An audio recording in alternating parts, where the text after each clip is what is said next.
Hayatan yabluwakum ayyukum ahsanu amala wa huwal azizul ghafur. Asyhadu an la ilaha illallah wahdahu la syarika lah wa asyhadu anna Muhammadan abduhu wa rasuluh alladzi la nabiyya wa rasula ba'da. Allahumma shalli ala Muhammad wa ala alihi wa sahbihi wa man tabi'ahum bi ihsanin ila yaumil. Amma ba'du. Qala Allah ta'ala fi kitabil karim, a'udzu billahi minasyaitonir rajim.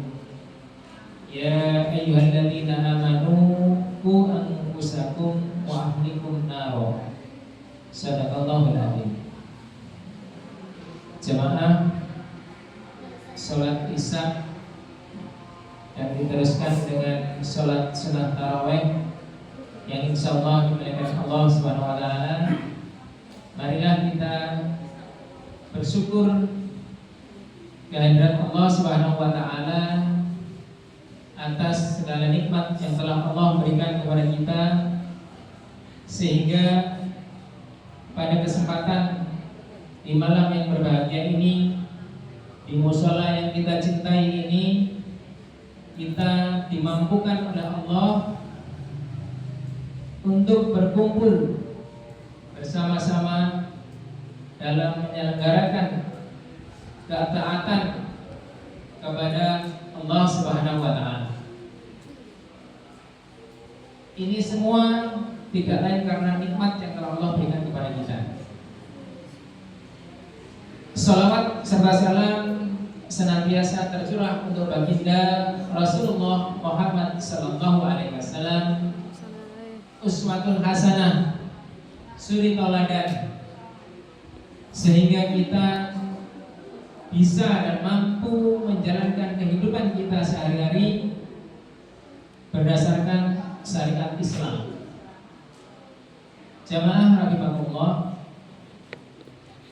pada kesempatan malam ini kami mendapatkan amanah untuk mengisi tausiah di Mushola Al-Bayan ini dengan tema optimalisasi ibadah Ramadan. Sebelum kita mengoptimalkan ibadah-ibadah yang ada di dalam bulan suci Ramadan ini, selayaknya dan sepatutnya kita tahu apa imbalan atau keutamaan yang ada di dalam bulan suci Ramadan ini. Para sahabat itu sampai 6 bulan menjelang bulan suci Ramadan, mereka sudah memohon untuk dipertemukan dengan bulan suci Ramadan. Artinya ada sesuatu yang sangat agung di dalam bulan suci Ramadan. Jamaah di sini ada yang mungkin berprofesi sebagai pedagang? Ada, Bu? Pak? Kira-kira kalau Bapak Ibu diberitahu, Pak, Bu, apapun dagangan jenengan itu pasti atau dipastikan akan mendapatkan keuntungan, kira-kira jenengan akan istirahat gak untuk berdagang? Boten nih. Tapi mana mungkin ketika kita berproses sebagai pedagang itu tidak pernah dihampiri oleh kerugian. Itu tidak mungkin. Pasti ada kerugian di dalamnya. Karena setiap keuntungan di dalam perniagaan di dunia ini itu pasti dibarengi dengan yang namanya kerugian. Betul.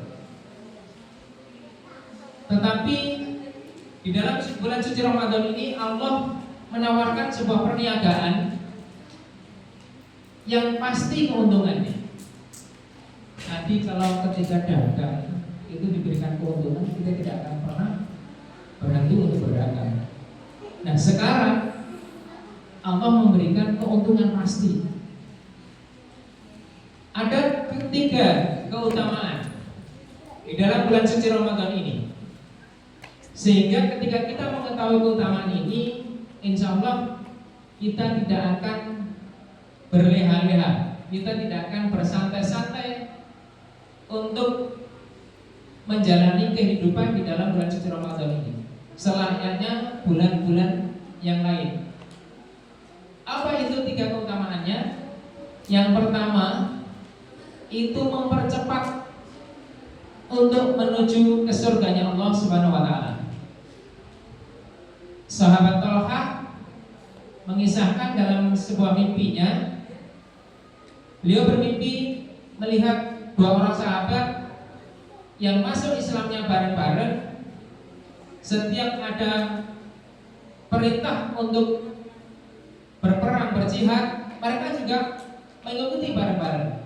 Sampai pada satu ketika salah satu sahabatnya itu meninggal di medan perang. Tetapi sahabat yang lainnya itu meninggal 1 tahun berikutnya, dan itu tidak di dalam medan perang. Apa yang dilihat Thalqah di dalam mimpinya? Sahabat Thalqah melihat ketika ada panggilan menuju surga, orang yang pertama dipanggil adalah orang yang meninggal 1 tahun berikutnya, dan itu pun tidak di medan jihad. Dan beberapa saat berikutnya baru sahabat yang kedua yang meninggal di dalam medan perang. Sehingga ini yang membuat sahabat Thalqah bingung. Kemudian bertanya-tanya sampai akhirnya didengarkan oleh Rasulullah, dan sahabat Thalqah ditanya, "Wahai Thalqah, apa yang membuat engkau menjadi bingung?" Kemudian sahabat Thalqah menceritakan apa yang terjadi dalam mimpinya. Kemudian Rasulullah bertanya, "Bukankah orang yang dipanggil pertama tadi mendapatkan 1 tahun sholat masjidnya?" "Iya ya Rasulullah." "Dan apakah orang yang meninggal 1 tahun berikutnya mendapatkan 1 Ramadan?" "Betul ya Rasulullah." Maka di sini dijelaskan bahwa 1 Ramadan itu mampu menaikkan derajat seseorang, padahal beliau tidak meninggal dalam medan perang. Maka keutamaan yang pertama adalah mempercepat menuju surganya Allah Subhanahu wa taala. Dan yang kedua keutamaannya adalah ketika ketaatan-ketaatan yang kita laksanakan di dalam bulan suci Ramadan ini diterima oleh Allah Subhanahu wa taala, maka mizan, timbangan kebaikan, insya Allah itu seolah-olah tidak mampu menahannya, karena besarnya pahala, karena saking agungnya pahala dari ketaatan-ketaatan kita di dalam bulan suci Ramadan ini. Apa itu ketaatan-ketaatannya? Menurut Imam Ibnu Qudamah, yang pertama adalah orang-orang yang sabar. Bapak Ibu, selama di bulan Ramadan ini insya Allah menjadi orang yang sabar. Pagi-pagi bangun untuk menjalankan sahur, dimana seperti biasanya seharusnya kita masih tidur, tapi kita harus dipaksa untuk bangun untuk sahur. Dan yang berikutnya, kita bersabar di siang harinya, menahan lapar dan menahan haus. Juga bersabar akan segala macam godaan yang membatalkan puasa kita. Sabar dalam ketaatan dan sabar dalam menghadapi ujian dan cobaan. Dan menurut Imam Ibnu Qudamah yang kedua adalah, ketaatan yang kedua adalah orang-orang yang memaafkan ketika mereka dizalimi. Mereka bukan cuma memaafkan, bahkan mampu berbuat baik kepada orang-orang yang dizalimi. Seandainya Bu, Pak, kita dizalimi oleh saudara kita, oleh teman kita mau memaafkan? Bu, aku dilarang nih mau memaafkan. Gitu ya? Hah? Jadi ya kita berusaha saja. Karena memang ketika orang memaafkan itu memang berat, tapi Allah memberikan ganjarannya, memberikan pahalanya itu langsung tanpa dititipkan oleh malaikat. Allah langsung memberikan ganjaran kepada orang yang memberi maaf kepada orang yang telah mendoliminya dan bahkan berbuat baik kepadanya. Dan yang ketiga menurut Imam Ibnu Qudamah adalah ketaatan di dalam bulan suci Ramadan adalah berpuasa itu sendiri. Kita menahan lapar, menahan nafsu kita untuk berbicara yang tidak baik, menahan lisan kita, menjaga mata kita, menjaga pendengaran kita, dan seterusnya. Dan keutamaan yang ketiga, yang pertama tadi adalah mempercepat masuk surga. Yang kedua adalah ketika ketaatan di dalam bulan suci Ramadan ini diterima oleh Allah, maka pahalanya sangat agung sehingga mizan timbangan kebaikan itu tidak mampu untuk menahannya.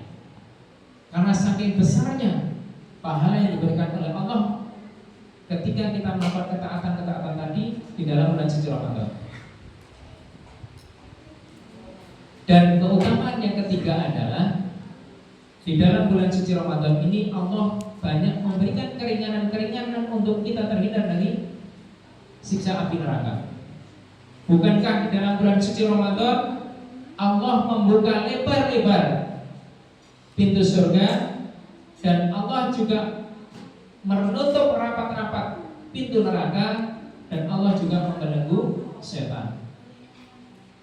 Maka dari keutamaan itu kita harus betul-betul mengoptimalkan, memaksimalkan bulan suci Ramadan ini. Jangan sampai kita ditinggalkan bulan suci Ramadan tanpa mendapatkan kebaikan satupun.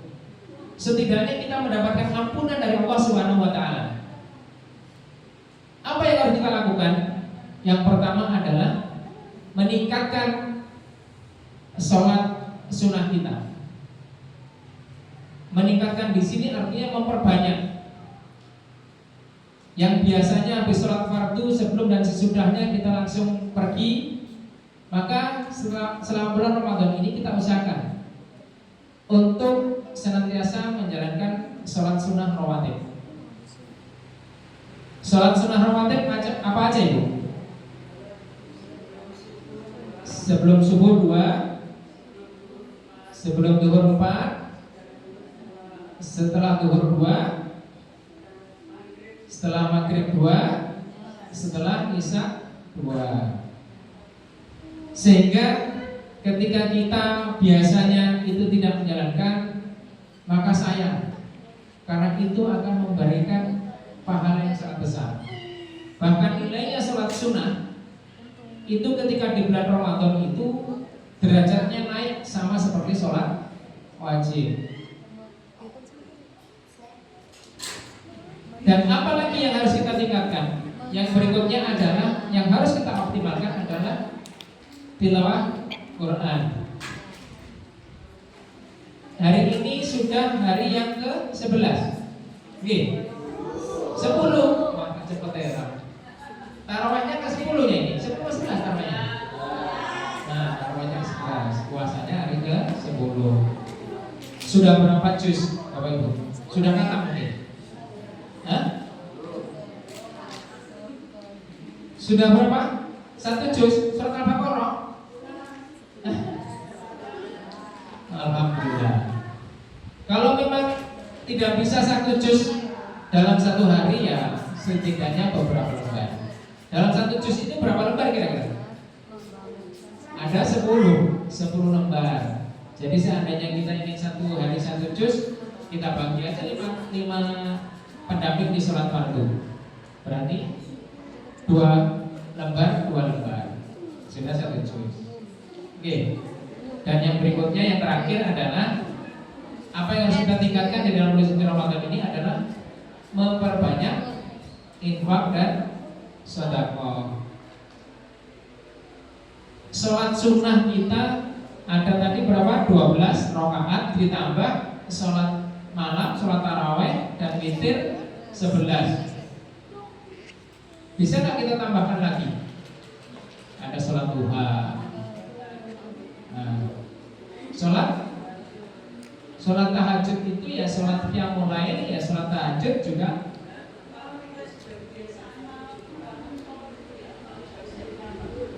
Kenapa? Oke.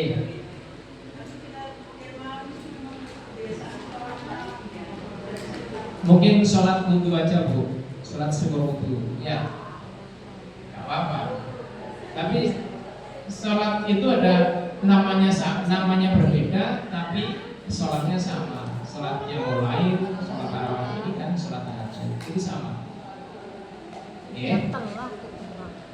Jadi pada intinya jangan sampai kita melewati bulan Ramadan ini tanpa ada sesuatu kebaikan yang kita dapatkan. Karena Rasulullah sampai mengatakan bahwa ketika seseorang itu tidak mendapatkan kebaikan di dalam bulan suci Ramadan, maka seolah-olah, sekali lagi, seolah-olah dia diharapkan untuk mendapatkan kebaikan di bulan-bulan yang lain. Kenapa? Karena di dalam bulan suci Ramadan yang penuh dengan ketaatan saja, yang penuh dengan kelimpahan kebaikan, itu tidak mampu didapatkan, apalagi di bulan-bulan yang lain. Saya pikir cukup sekian. Semoga apa yang kami sampaikan bisa bermanfaat. Nasrul minallah wa fathul qarib wa basyiril mu'minin. Wassalamualaikum warahmatullahi wabarakatuh.